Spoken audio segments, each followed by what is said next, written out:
أعوذ بالله من الشيطان الرجيم. بسم الله الرحمن الرحيم. ربنا إنك من تدخل النار فقد أخزيته وما للظالمين من أنصار. سورة آل عمران آيات نمبر 102. ربنا إنك من تدخل النار فقد أخزيته. ربنا أزمل ربه إنك يقينا أنت من تدخل النار تتوب ورتداخلك فقد أخزيته يقينا تاها ورسواك وما للظالمين من أنصار أو نست ظالمان لرهيتس ومكونك. دا آیات مخکې آیات سره مناسبت بالکل ښکاره دي چې الله عزوجل د هغه انسانانو چې د عقل خاوندان دي د هغوی صفات بیان. نو د عقل د خاوندانو یو صفت الله تعالی دا بیان کی چې هغوی د الله تعالی ذکر کی، د الله تعالی ذکر کی په ولاړه باندې، په ناسته، په پروته، په هر حالت کې د الله تعالی ذکر کی. ادا اولو الالباب دي، د عقل خاوندان دي. شامره د المختار لیکلی دي چې کچېرې او چا وصیت وکړي چې زما د مرګ وروسته دې زما د مال درېیمه پر عقلاو باندې تقسیم سي، پر عاقلو انسانانو باندې. وایي دا هغه چاته ورکول کېږي چې هغه زاهد وي، متقي وي او د آخرت فکر ورسره وي. هغه خلکو ته ورکول کېږي ځکه عقلا هغه دي چې قرآن کریم په ذکر او په عباداتو ذکر کړي. او بل الله تعالی دلته د ذکر عموم راوړي چې په هر حالت کې دی ذکر کوي. ځکه د الله تعالی په عباداتو کې تر ټولو آسان عبادت هغه د الله تعالی ذکر. یو خدا چې نور عبادت څه آداب او څه شرایط لري، وخت غواړي، لیکن ذکر ناودس غواړي. حتی د جنابت په حالت کې هم سړی ذکر کوای شي. او نه وخت غواړي، نه خاص انداز غواړي. مثلا فرضی لمونځ دی وخت غواړي، اودس غواړي، د جامع پاکي دا ټوله غواړي. که نفلي وي کم از کم په ولاړې کول ضروري دي، یا د هغسې روژه وي. نو ذکر داسې یو عبادت دی چې په دې کې دا شرایط نشته. نو په یو عبادت کې الله تعالی دا نه دی ویلي چې تاسو فلانه عبادت ډیر کوئ، بلکې الله فرمایي چې واذکروا الله کثیرا. تاسو الله عزوجل ډیر زیات یادوي، ډیر زیات د الله تعالی ذکر کوئ. او د الله تعالی ذکر دا د انسان د نجات ذریعہ ګرځي. دومره علامه د دې عاقلانو خلکو هغه دا دی چې د خدای عزوجل په خلقت کې د آسمانونو او مځکو په پیدایش کې تفکر کوي، فکر کی، سوچ کی. حسن بصری رحمت الله علیه وایي تفکر ساعت خیر من قیام لیلة. یو غړی د الله عزوجل په مخلوقاتو کې تفکر کول، فکر کول، دا د شپې تر قیامي تر تهجد دا خیر دی او بهتر. ځکه چې د الله تعالی په مخلوقاتو کې فکر کول د انسان په زړه کې د خپل رب عظمت، د هغه لویي، د هغه قدرت راوړي. او چې د کوم انسان په زړه کې د خپل رب عظمت، قدرت او لویي راغله، دا انسان بیا د خپل رب نافرمانی نه کوي او د آخرت لپاره فکرمند وي، سوچ کوي. علما وايي تفکروا فی خلق الله ولا تفکروا فی ذاته. د الله تعالی په ذات کې تفکر مکوئ، د الله تعالی په مخلوقاتو کې تفکر وکړئ. ځکه د الله تعالی ذات هغه ما وراء الورا دی. د انسان ناقص عقل د خدای عزوجل د ذات ادراک نشي کولی. د دې یو اسانه مثال داسې دی لکه سړی چې د لمر په رڼا باندې ټول عالم ویني، خو د لمر حقیقت ځان ته نشي معلومولی. که دی لمر ته وګوري نو سترګې یې د لمر په مقابله کې کمزوري کېږي او هغه لمر ته کتلی نشي. سره د دې چې د لمر په رڼا باندې دی ټول عالم ویني، لیکن خپل د لمر ادراک کولای نشي. نو د الله تعالی ذات هغه د عقلونو څخه لوړ دی. نو په دې خاطر باندې د الله تعالی په ذات کې تفکر منع دی. د الله تعالی په مخلوقاتو کې به سړی تفکر کوي. حضرت عبد الله ابن عمر رضی الله عنه د یو چا واقعا را نقل کړي، وایي چې یو څوک یو ځای تیرېدی، یو قبرستان یې ولیدی او د دې قبرستان سره بیا د دې انبرونو یو لوی غټه خره وه. نو بیا یې دې ځمکې ته وایي متوجه سو او دا یې وویل، دا دنیا ته یې توجه وکړه چې دنیا په تا کې دوی خزانې دي. یوه خزانه دغه ده چې په خاوره کې پټ دي چې دا انسانان دي، او یوه خزانه دغه مرداري ده چې د مال او دنیا د ګټلو وروسته انسان په ځان مصرف کې او دغه حالت په تا کې دا دواړې خزانې دي. که په تا کې چا فکر وکړي په دې چې رب یې په تا وپېژندي نو کامیاب شو، او که چا په تا کې فکر وکړي په دې چې رب در څخه هیر شو نو ناکام شو. نو بل صفت د دې عقلمندو انسانانو دا دی چې د الله تعالی په تخلیقاتو کې فکر وکړي، تفکر وکړي، سوچ وکړي. مولانا مفتی محمد شفیع صاحب رحمت الله علیه یو عجیب شو مثال لیکلی، وایي که یو ډېر بې علمه کس د یو ډېرې لرې صحرا د غرونو اوسېدونکی راشي او هغه پر یو غټ عمومي سړک باندې یو ډېر لوی موټر یو ټیلر د باره ډک وویني او ترافیک لاس ورته وښوري، نو دا موټر ورته ودرېږي. وایي دی به دا فکر وکړي چې د دې ترافیک سره خورا ډېر زور دی چې خالي فقط په دې لکړه باندې چې د ده سره ورڅخه دا دومره لوی موټر یې ودراوه. وایي یو څوک بیا در ده لږ نه کې نور فکر کوي، هغه وایي چې یاره د ترافیک قوت خو دا نه دی، دا د دې موټروان قوت دی. یو څوک در دې لږ فکر پسې کوي نو بیا وایي چې یاره دا د دې موټروان قوت هم نه دی، دا د دې موټر د ماشین قوت دی. یو څوک تر دې لږ نور فکر پسې کوي، هغه وایي یا د ماشین قوت هم نه دی، دا د هغه ګرمۍ او هغه اور قوت دی چې د تیلو په ذریعه باندې راځي. نو یو څوک تر دې زیات تفکر پسې کوي، هغه وایي یا دا په اصل کې د هغه تیلو قوت دی. یو څوک تر دې نور پسې ځي، د هغه چا په ارتباط دا خبره کوي چې چا دغه تیل کشف کړي. نو وایي کله چې سړی دې کې تفکر وکړي اخر یې رب ته ورسېږي چې دا نه د دې موټروان، نه د ترافیک، نه د ماشین، نه هغه چا چې دا تیل کشف کړي دي، نه د هغه، بلکې د هغه ذات قوت دی. دا د هغه ذات قوت دی چې دغه دماغ پیدا کوي، دا د هغه الله عزوجل قوت. نو په دې سره انسان د خپل رب عظمت ته ځان رسوای شي او د الله عزوجل پر قدرتونو باندې یقین زیاتېږي. په دې سره انسان متقی او پرهیزګار انسان جوړي. ځکه وایي څوک چې د خدای په کائناتو کې تفکر نه کوي هغه غافل پاتې کېږي. او بل دغه خلکو چې د عاقلان خلک دي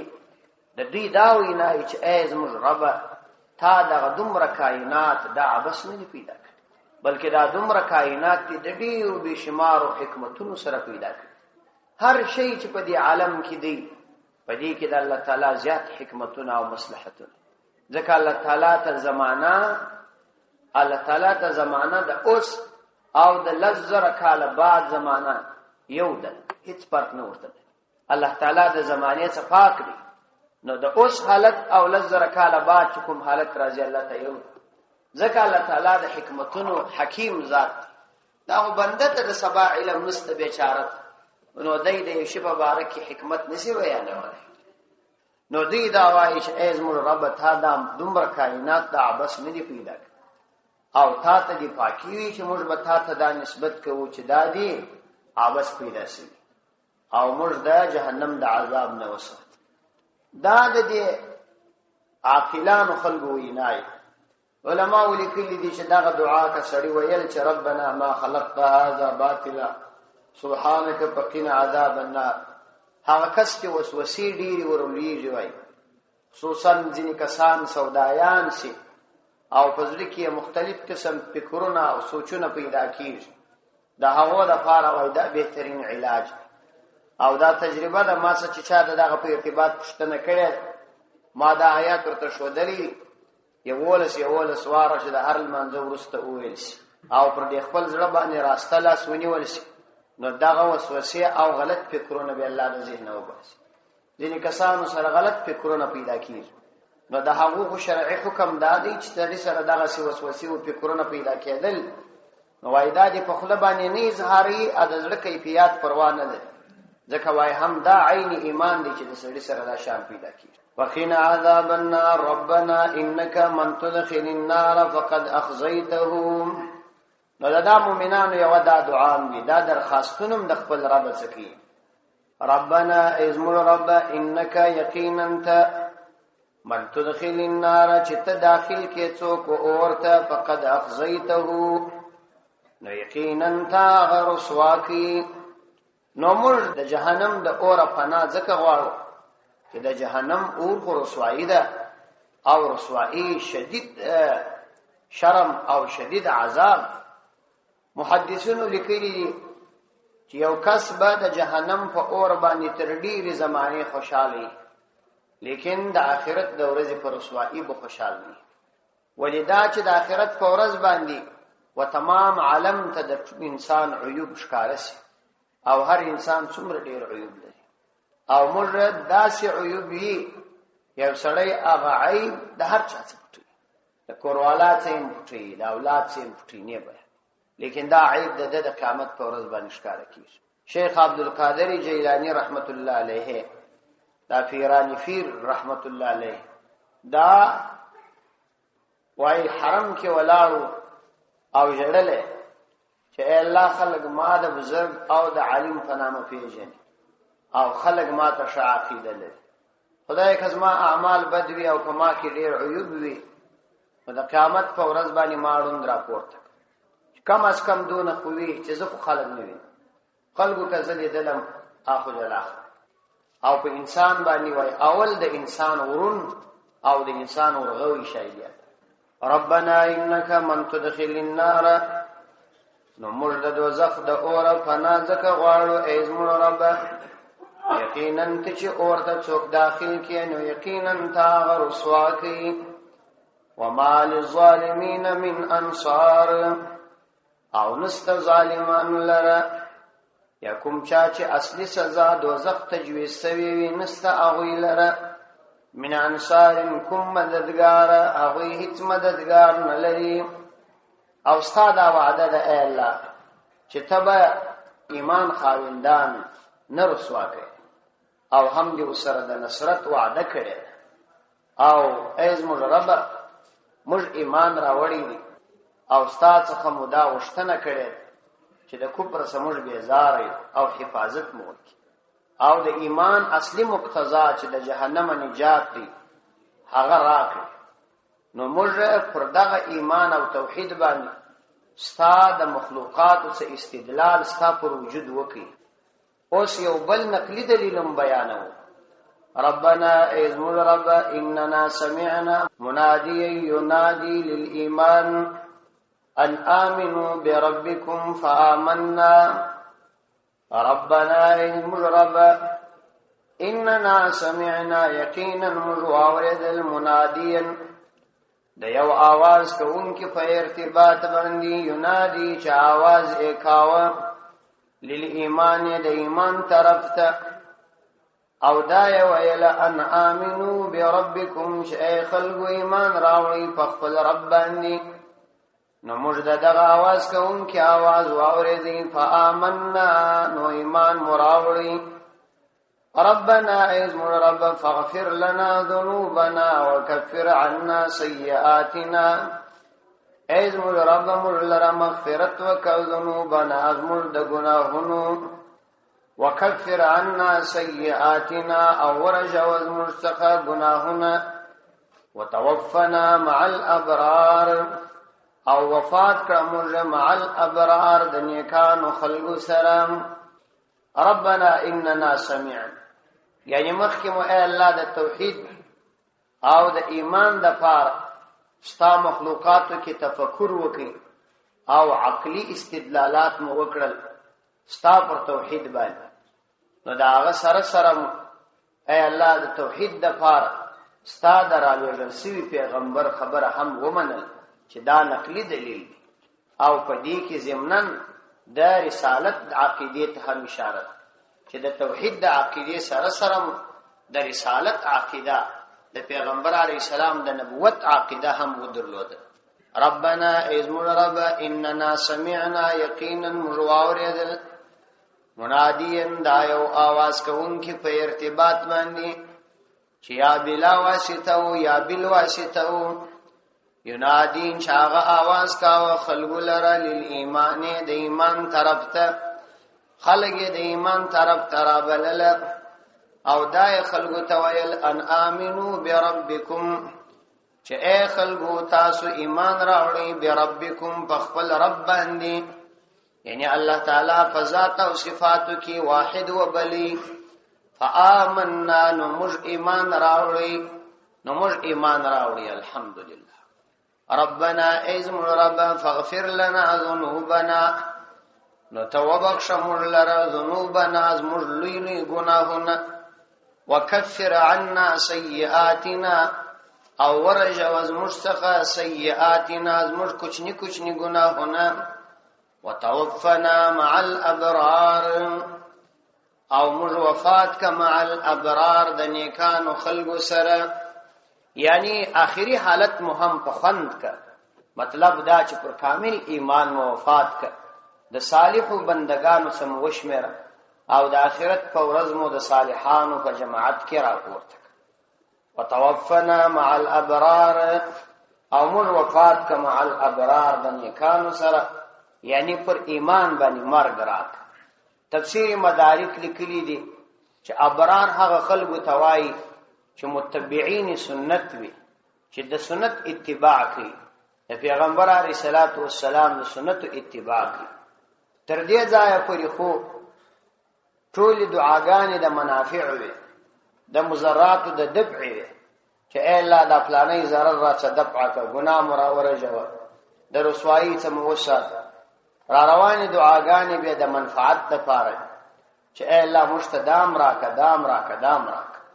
ربنا ایزمون رب وآتنا او راکړه مولره ما هغه وعدتنا چې تاسو موږ سره وعده کړې ده علی رسولک پر خپل رسولانو باندې ولا تخزنا او تمر رسوا کوا یوم القیامه د قیامت په ورځ باندې انک لا تخلف الميعاد یقینا ته مخالفت نکي المیعاد د وعده یعنی ایزمون رب د دې سره چې ته مجتمعافي وکې نو مشته هغه ثواب هغه جنت هم راکا چې تا د هغه وعده زموږ سره د خپل رسولانو په ژبه کړې او د قیامت په ورځ مو رسوا کو یعنی دا نعمتونه داسې مرا کو چې یو واري رسوا سو د یو څو ورځې د پاره جهنم ته ولاړ سو بیا مو جنت ته راوړ بلکې دا اول سره مو جنت ته داخل او د آخرت د رسوایی څخه وسات. ربنا اذن رب وآتنا اوراکم لرا ما هغه ثواب او جنت وعدتنا چتای وعده کړی د زموږ سره علی رسولک یعنی علی السنت رسولک استاد رسولانو پر جبا چې تاسو زموږ سره وعده کړی چې مؤمنانو ته به اجر عظیم ورکول کیږي او جنت او ثوابونه به ورکول کیږي. نو اے الله زموږ سره داسې وکړه ولا تخزنا یوم القیامه او اے الله دا سره وکړه چې موږ رسوا کوو یوم القیامت د قیامت په ورځ باندې چې جنت او ثواب څخه مخکې مو یواري عذاب راکې داسې مر سره کوو. انک لا تخلف الميعاد یقینا ای الله عز وجل توعده مخالفت نکې د دې مؤمنانو بل غشتنه دا د عقل خاوندان. فاستجاب لهم ربهم أني لا أضيع أجر عامل منكم من ذكر أو أنثى بعضكم من بعض فاستجاب لهم نقبل كر الله عز وجل ديلر ربهم فاستجاب نقبل كر لهم ديلر ربهم ددي رب أني يقينا زلا أضيع نزايعك ومعمل عامل عمل دايو عمل كونك منکم استاسو څخه من ذکرین کناری نوی او انثى کشذوی بعضکم بعض استاسو من بعض د بعض څخه دی الذين هاجروا واخرجوا من ديارهم واوذوا في سبيلي کسان چې هجرت کړي او اخرجوا من ديارهم او استل سوی زما د خپل شعرونو څخه واوذو او تکلیف ورکول سوی په سبیل زما فلار کې وقاتلوا جهاد کړي وي وقتلوا په شهادت رسیدلی وي لو كفرن عنهم سيئاتهم خام خبر جوم داغوی صداغوی گناهونه ولا ادخلنهم او خام خابه غوی داخلهم جنات جنتون تداس جنتون تجري چ بهیر به من تحتها لان تراغا الانهار ولي ثوابا من عند الله ثواب دي د الله د طرف والله على عز وجل عنده ددسر حسن الثواب بهترین ثواب دی فاستجاب لهم ربهم الله عز وجل دغه عاقل انسانانو دعا قبول کی الله دې موږ په دې خلکو کې شمار په دې څومره د انسان د خپل رب سره محبت پیدا کیږي چې بنده خپل رب تعالی سره پورته کی او د خپل ګناهونو په ارتباط سره خبرې کوي څومره محبت د انسان په زړه کې د خپل رب راځي فاستجاب لهم ربهم فاستجاب بس قبول کړل لهم دوی لره ربهم د دوی رب یعنی د دوی دعا الله تعالی قبول کړل او الله تعالی خپل مبارک عادت دا ورته بیان کړي چې زما همیشه نه عادت دا دی چې انی یقینا زلا اضيع نزایا کوم عمل عامل یو نیک عمل عامل د عمل کوونکی هر څوک شي منکم استاسو څخه هیڅ یو عمل کوونکی چې نیک عمل وکي زې عمل نه ضایع کوم زه پوره کامله بدله ورکوم من ذکرین کدغه عمل کوونکی ناری نوی او انثى کشذوی د ټول د پاره یو قانون بس د هیڅ عمل نه ضایع کوم بعضکم بعض تاسو یعنی نارینا من بعض د بعضو څخه دي د شذو یعنی تاسو یو جنسیاست او تاسو یو قسم د خدای په احکام مکلف یاست نو تاسو حکم هم یو دی ثواب هم یو دی د ټول د پاره یو قانون فالذین اغکسان الله فرمایي چې هغه کسانو چې د ایمان سره سره دا ګران او مشکل خدمات کړي دا غوي سره خدوبي خدای د احسان معامله کوي نو فالذین اغکسان چې د ایمان سره سره اعمال شاقه ګران اعمال کړي وي لکه هاجرو چې هجرت یې کړي وي محبوب وطن یې پرې شي وي د دې د فارنه چې سیر او تفریح وکي یا دنیوي تجارت وکي بلکې واخرجوا من دیارهم استلسوی د خپل وطنونو څخه استلسوی کافرانو داوی مزدورانو تنکړي وي واوذو او ضرر او تکلیف ورته رسیدلی وي د دې علاوه فی سبیل ما فلارکی تکالیف غاللی هجرت یې کړی او ما فلارکی د خدای د دین په خدمت کې د دشمنانو تکالیف برداشت کړي تر آخري ساپوري ټول مشکلات د دین فلارکی برداشت کړي تر داس اندازې د دشمن مقابله کړي وقاتلوا او پر دې مشکلات سربېره جهاد هم کړي وي د خدای فلارکی او درداس اندازې جهاد کړي وي چې د دشمن په مقابله کې وقتلوا په شهادت سره رسیدلی نو دغه سي اعمال به څنګه ضایع او بیا داسې قدیر او کریم رب د داسې بنده اعمال څنګه ضایع کوي نو د داسې بندگانو پر اعمالو به ضرور اغوي ته بهترین ثمرات او نتایج ورکوم نو هغه نتایج او ثمرات دادی لأکفرن چې خامخا ضرور بضرور وزرجوم عنهم داغوی څخه سیئاتهم داغوی ټول گناهونه چې زما په حقوق کې کم گناهونه جن سوي دي هغه به ټول ورته معاف ګوري لأکفرن په عربي کې ډېر د تاکید کلمات دا لام د پاره د تاکید دی په معنا باندې د خامخا بیا په اخر کې د نون مشدد د پاره د تاکید دی دا په معنا باندې د خامخا او دا غرنګ د متکلم صيغه ده چې الله فرمایي خامخا بز دا د دې ګناهونه ورڅخه رجوم ولا ادخلنهم دلتم تاکیدات او دغه مهنتونو او مشکلاتو په وجب خامخا زدي داخلهم جناتین جنتونو ته تجری چې بهیر به من تحتها لاندې تر هغه جنتونو الانهار ولي ثوابا من عند الله ثوابا دا بدله ده من عند الله دا الله دا طرف دا الله دا طرف دا بدله ده والله عنده حسن الثواب